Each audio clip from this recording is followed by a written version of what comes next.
concentrate. "It sounds," said Taisha, "like a baby's cry." "Oh, no," said Doris. "It couldn't be. The library doesn't open for another hour." "Perhaps someone who works in the adult department brought their baby," suggested Jean-Marie. "Who in the adult department even has a baby?" asked Taisha.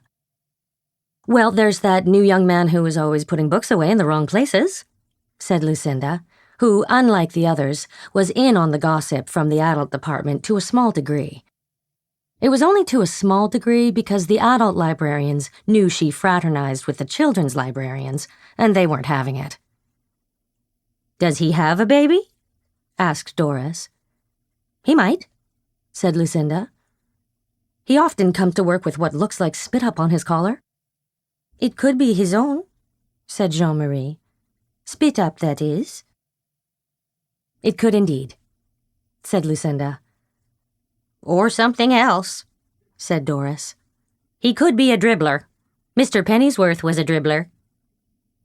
Mr. Pennyworth was Doris's ex-husband.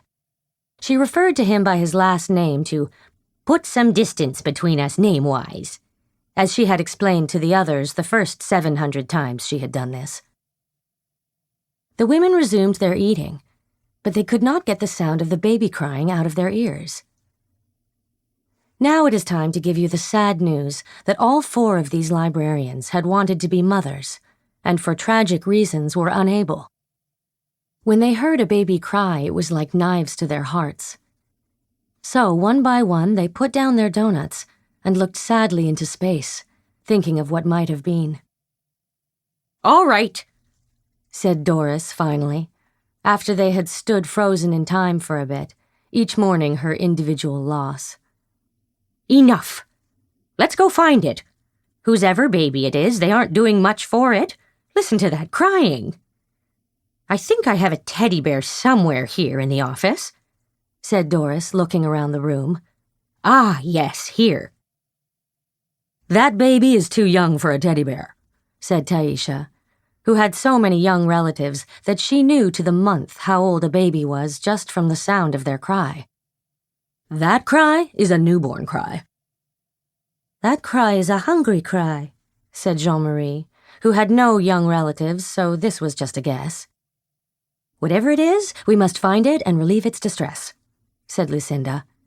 "Bring the teddy bear, Doris, but don't expect much."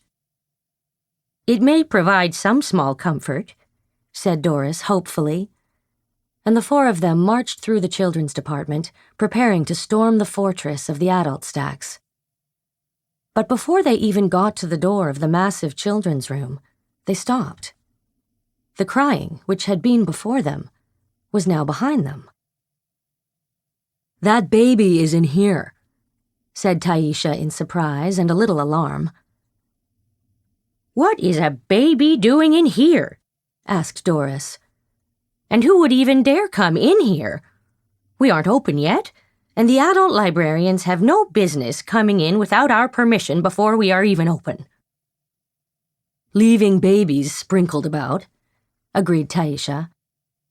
"The thing is," said Lucinda, trying to keep them all on track, "the thing is to find the baby."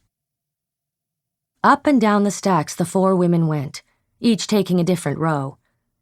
And perhaps it is a good time to tell you what they looked like so you can tell them apart. Doris was short and plump. She looked like a salt shaker. I cannot even tell you why, exactly, except that she had pleasing lines and porcelain skin.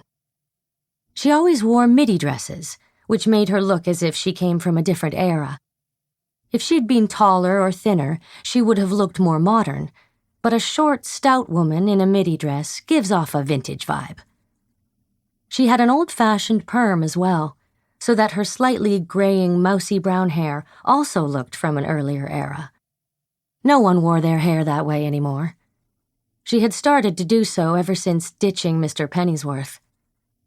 In her reading, she had eclectic taste. Of course, she loved children's books, but she also loved cozy murder mysteries, where no one took the murders too seriously, and everyone could always be found at 4 o'clock, having a good cup of tea and an iced bun. She didn't know.